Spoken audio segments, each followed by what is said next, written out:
Hey, do me a favor, like us on Facebook at We Got Ed. And thanks for doing that. Thanks for the listen, the view. WeGotEd.com, RawStory.com, RingOfFireRadio.com. I guess this would be equivalent to a Friday document dump, wouldn't it? Listen to this audio right here. I am proud to be here to endorse Donald Trump for President of the United States. I will lend my support between now and November in every way that I can for Donald to help to make this campaign an even better campaign than it's already been, and then to help him do whatever he needs to do to help to make the country everything that we want it to be for our children and grandchildren. He's a good friend.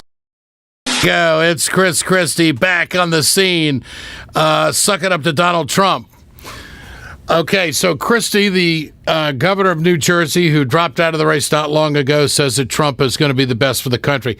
I wish he just would have said, I hate Marco Rubio, that little prick, and so I'm going to go with Trump. That's really what he just should have said. The blood runs pretty thick between those two, should I say, or actually very thin.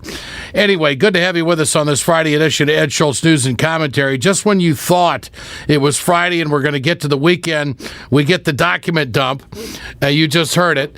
But then actually, folks, that's the sane part of the day's news. I don't even know how to describe what I watched when Donald Trump took the microphone after Christie said that and gave one of the most bizarre press conferences I've ever seen. The more bizarre it got, the more networks got onto it. First, it was one network that was covering it, CNN. Then, of course, MSNBC's got to go. Well, now Fox has got to CNBC. They're all doing it.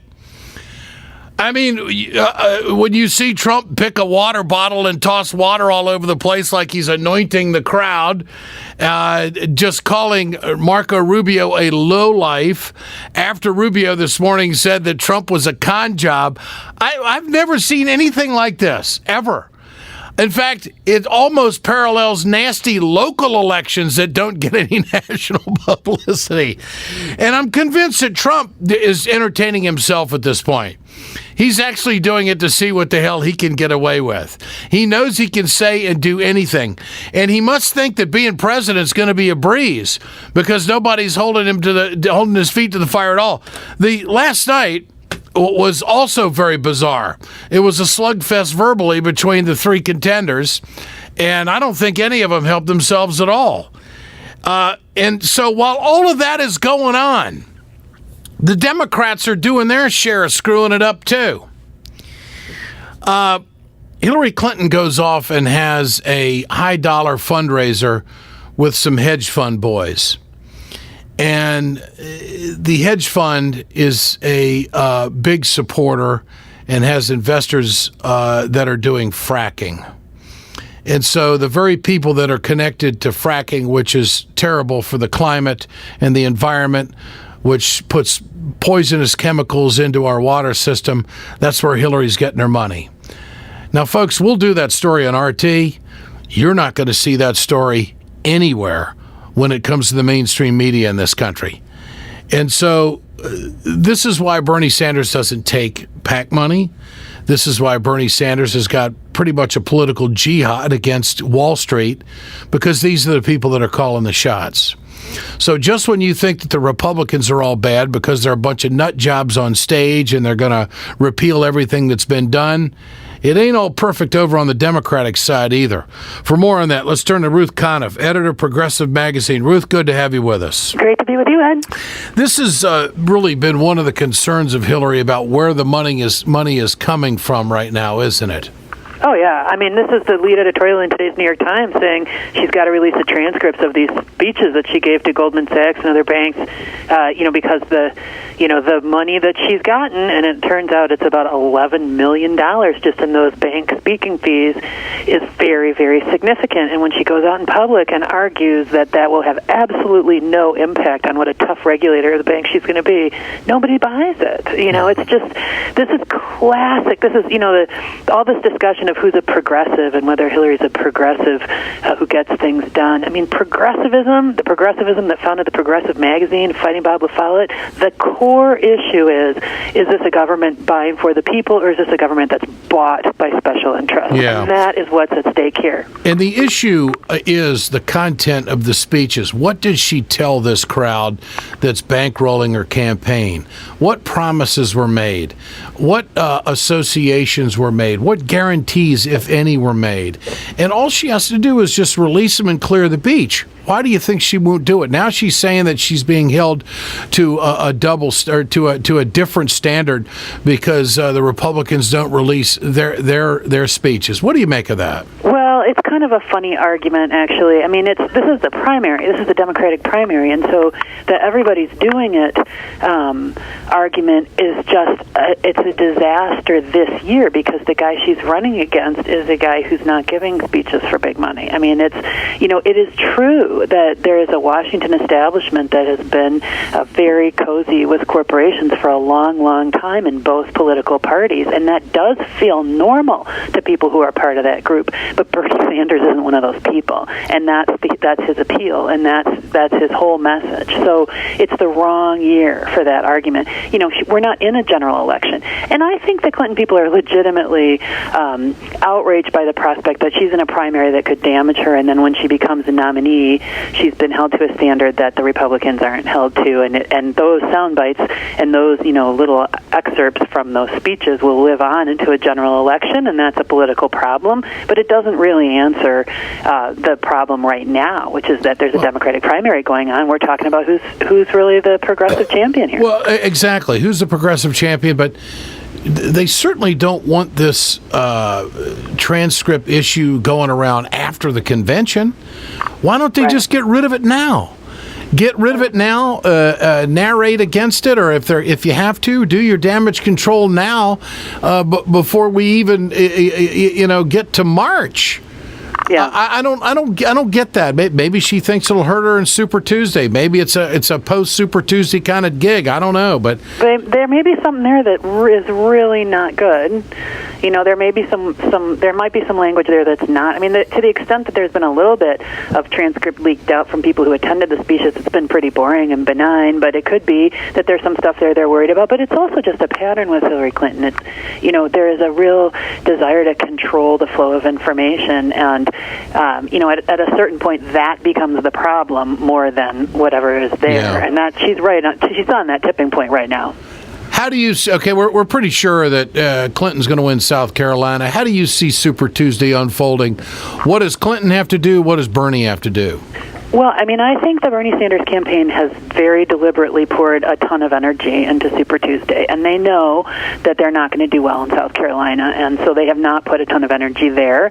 South Carolina is the black primary, so it's been a little bit offensive, frankly, to some African-American leaders that Sanders hasn't worked harder for the black vote in South Carolina. Nonetheless, it's a Republican state in the general election, and he's going to move on to the industrial Midwest, and he needs to do, I was just looking at the 538 blog, he needs to do well in the states where he's put in a lot of energy, including here in the upper Midwest, states like Michigan, and then beyond Super Tuesday, he needs to do well in Ohio and Pennsylvania, and that is possible. I mean, part of what's happening right now is there's delegate math that looks great for Hillary Clinton because of superdelegates, but superdelegates can change their minds. Yeah. And even though Sanders has not achieved the momentum he might have achieved with a big win in Iowa, New Hampshire, and Nevada, he's kept kind of neck and neck with Hillary, and so part of what Hillary needs to do is just shake him off, because it's not just that Bernie Sanders could pave a way to the nomination, which is still possible. The math is getting harder. It's really that with those superdelegates, he's damaging her argument that she's the electable candidate. Well, it was one thing in 2008, but she's having trouble keeping ahead of Bernie Sanders, who's a very different candidate from Barack Obama. Yeah, no doubt. Ruth, I've never seen so much emphasis being put on superdelegates. Normally the emphasis in all the election coverage in past years has been on winning the state and having the most votes. It's a developed narrative that coincides with, well, Bernie can't win. See these superdelegates? It's almost part of the sales pitch right now. And the superdelegates are going to have to go where the people are. And if they don't, there'll be even a greater political revolt within the party. And I think that Bernie Sanders has set the table for the next progressive candidate. Yep. All of these crowds, all of this money being raised, it's like a new coach that comes up with a new offense, and all of a sudden everybody says, hey, that stuff works. I think I'm going to change my offense, and we're going to start running these plays. I mean, I really think that, Bernie's not going to be around forever. There's going to be another progressive candidate that's going to pick up, I think, the same themes, the same issues, the same approach, the same grassroots money, and go after it, knowing that, I guess, quote, there's a market out there, or should I say that there is a mindset out there that we're not running the country the way we really should for the good of all people. And so I think Bernie Sanders in some respects has changed and set a template on how to fight back against the corporations. And it is truly a yes, you can do it. You really can do it if you got the people. Mm-hmm. And I think that there's going to be another Bernie Sanders. I think that he has changed the course of campaigning and instilled a lot of heart and soul and belief in people across this country, and has really set the template and the model for how to do this. Because I think there'll be another candidate down the road if Bernie doesn't win. I think that's right. What do you think? I think that's right. And I think the other piece of that is that, unlike Obama with Organize for America, unlike Ralph Nader with the Green Party that he ultimately stopped even being a member of, or I think he never joined, in fact, but there was a lot of talk about building a movement through those presidential campaigns, one that lost, one that won. Bernie Sanders knows that, and he's thought about that. And I think one really interesting feature of his presidential campaign is that because they were understaffed, because they were running kind of this guerrilla operation, they handed over a lot of the state-level organizing to activist groups. And those groups have been brought together by the Sanders campaign. So whether it's immigrant rights groups,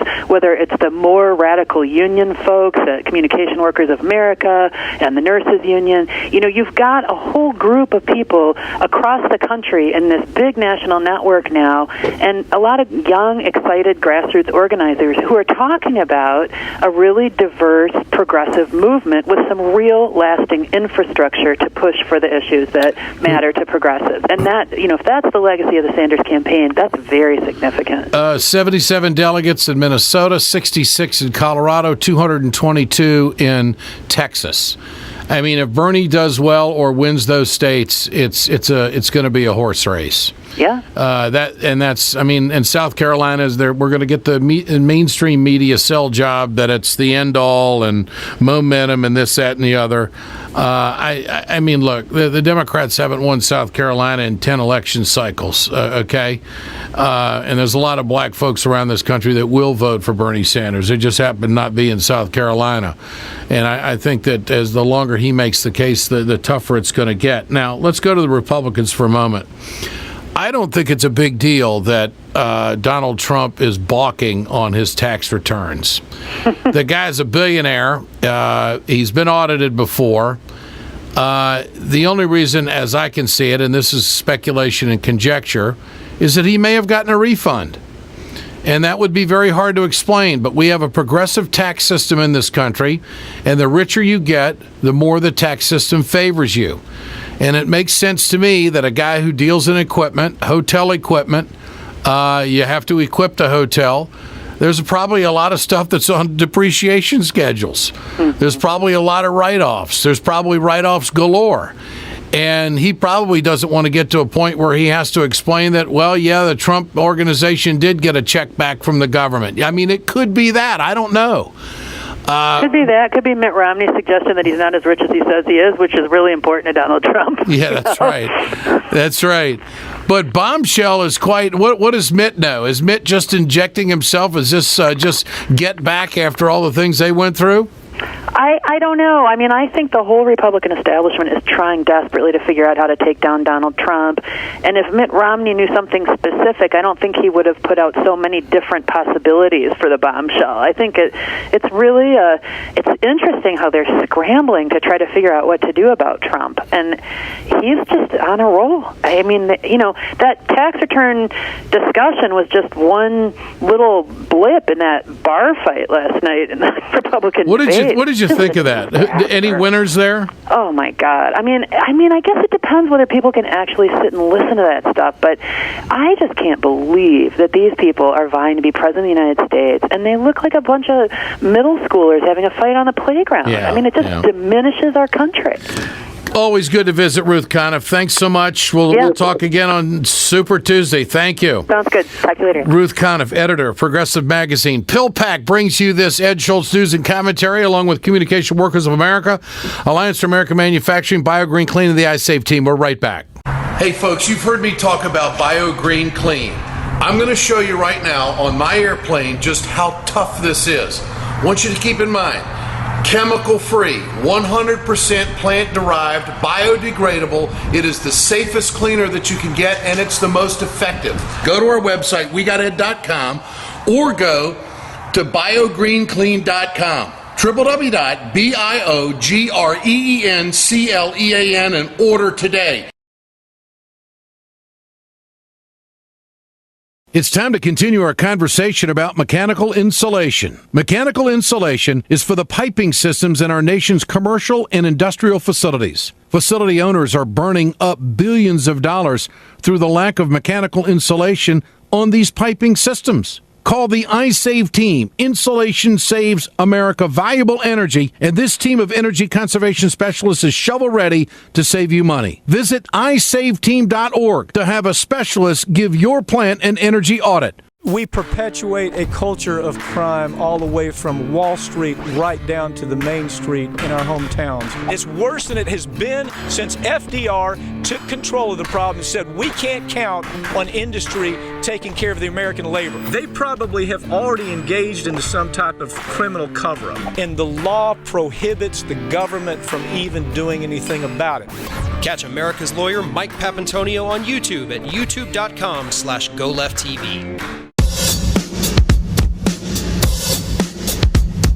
RT America, we got Super Tuesday coverage coming up March 1st. I'll be anchoring along with Amara David, and it's going to be great coverage. We're going to have reporters in Minnesota, in Colorado, Virginia, and, of course, Texas. We think those are the big states that are going to have some pretty interesting results. So we'll have coverage for you on RT America and, of course, RT.com.